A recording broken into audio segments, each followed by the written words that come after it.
Hello Stampers, today I'm going to show you how to do this adorable little masculine card. I'm going to be using mine for Father's Day, but you can use it for any occasion. So this is the card that we're going to make. I'm just going to show you a few more samples to begin with.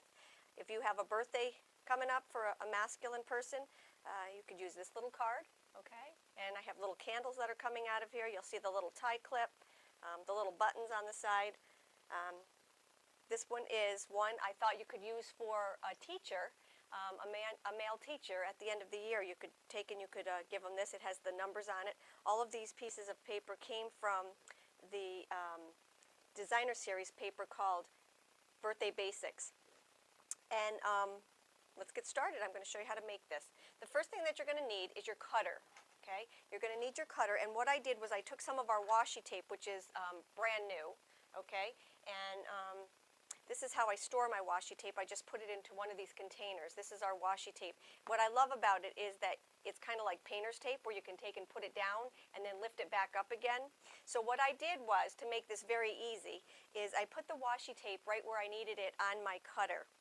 You're going to take a 5.5 by 4.25 inch card. Okay, you're going to open it up so that the fold is here. This is what we call the valley fold, and you're going to take and put it the long way. Okay, let me just see if I can zoom out just a little bit here. And what we're going to do is we're going to take and put this into our cutter. Okay, so at the top of the cutter is where it's going to go in at 1 1/4 inches. Okay, so you're going to put this part right here in at 1 1/4 inches. Okay. And then what you're going to do is you're going to take your cutting blade and you're going to go down to the first part of your washi tape. And I set my washi tape at I set this piece right here at 5, and then I set the second piece down here. I set the second piece at 7 3/4. Okay, so what I'm going to do is I put this at 1 1/4. I'm going to start cutting, and I'm going to cut until I get down to that first piece of washi tape. Okay, that's at 5. I'm going to lift up my blade, or up my guide. I'm going to lay it back down again. Okay, at the 7 3/4, and I'm just going to finish that off. Okay, so I cut from the very top of the paper all the way down to the 5-inch mark. I lifted it up so that I didn't cut this piece right here, and then I started it again at the 7 3/4 and then just cut down. Okay, so that's our cutting part. Now you have this card right here that has this long cut and the short cut. Okay, we need to get rid of this piece right here. So I'm just going to take my paper snips and I'm going to cut off that little piece right there. Okay, now you want to take and make sure that you fold your card so that the shorter piece is in the back and the larger piece is in the front. The next part you're going to do is you're going to take these two corners right here and you're going to fold them in until they meet in the middle, just like that. Okay, and then just bend right here and bend right here, and it's starting to look like a little shirt. Okay? All right, the next thing that I did, and I'm not going to do it on this one, but the next thing that I did was I just sponged all the way around it. Okay? So I have one here that's already sponged. Okay? Already sponged all the way around. You can see the difference in how much it highlights the shirt. Okay? So I sponged all the way around that. We're going to set this aside for just a second and work on the tie. Okay, so I just cut out a shape that looked like a tie. All right, and I did this, out of our birthday paper right here. All right, and then I cut a piece of 1 1/4 by 1/2 inch piece. And what I want to do with this is I want to take my little dimensionals. I'm going to make the top of the tie.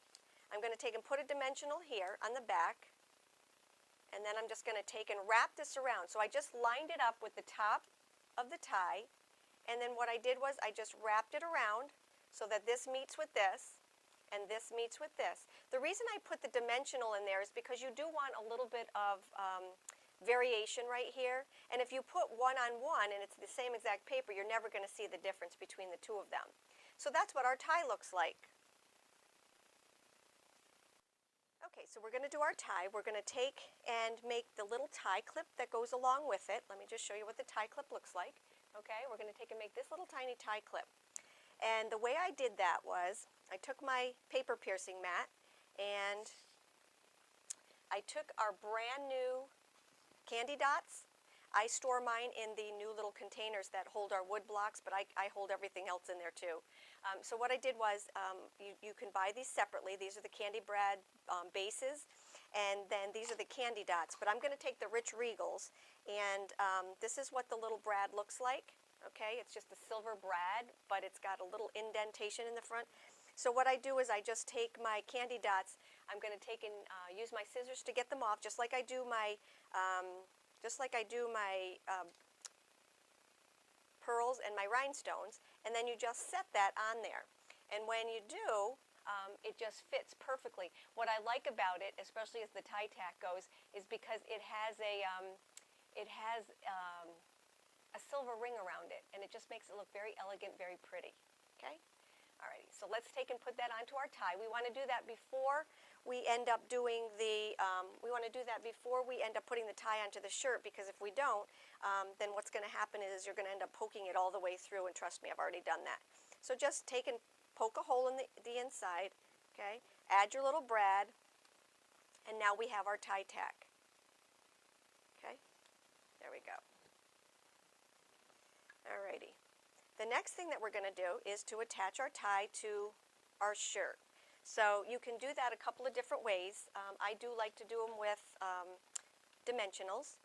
So I'm just going to take and put a few dimensionals down here at the bottom, and then a couple of them up here at the top. And if you put them right here, okay, it's going to hold everything down, and you're going to be able to put them on your shirt. Okay, so we are sticky and ready to go. I think I'll just add one more right here. Okay, alrighty. So now what we're going to do is we're just going to kind of lay it down here and make sure that when we put our collar together, that it's not going to go over the collar. And that looks pretty good to me. So I'm just going to take and I'm going to adhere it down there. Okay, just like that. The next thing I'm going to do is I need to make my collar stay down, and I'm going to do that with my mini glue dots. So I'm just going to take and fold this over like that, add a mini glue dot here, and add a mini glue dot here. Okay. And that holds the collar down. We're almost done, coming into the home stretch. Okay, the next thing that we need to do is we need some little buttons here on the top to hold the collar down. So I think I'm going to go back to my neutrals color candy dots, and I will do, this is basic gray cardstock, and these are the basic gray candy dots, but I think I'm going to go with a step lighter, which is the new smoky slate, and I'm going to put those on there just because they stand out a little bit better. If you didn't want a tie on your shirt, you could actually take and put these all the way down for the buttons. And what I like about them is that they don't stick out too far, like brads, you know, like this sticks out a little bit farther. But okay, so that is our shirt so far, but it's missing the pocket. So what I did was I took and I cut just a little 1-inch square by 1-inch square, and then just cut off, beveled the edges of it so it looks like a pocket. I did take and I did sponge my pocket also, because it just gives it a little bit more depth when you're putting it on there. Okay, after you put it on, you can actually see it a whole lot better. All right, and then you can adhere this any way that you want, and I just like using my little mini glue dots because I think they hold a lot better. So let's just, because I like to stuff my pockets with things, as you saw with the candles. So I'm just going to kind of bevel it a little bit like this so that I can put something in the inside of it, add my little pocket, and there is our card, just like that. I added my pocket, I added my little candy dots, I added my tie tack. Let me just show you again the other cards. This is the one I did for the teacher, so that if you have a masculine teacher or a man teacher for your child, this would be a great card to give to them. And then when you open it up, you can just put your sentiment in here. Here's my birthday card. I added some birthday candles right here. You can see my birthday candles right here, and then a tie tack. You can see the difference between the two buttons that I did also. And then this is the original one. And this is the one that I'm giving to Kevin for Father's Day. Okay? So here is his card. Happy Father's Day. I hope you enjoyed my post. Take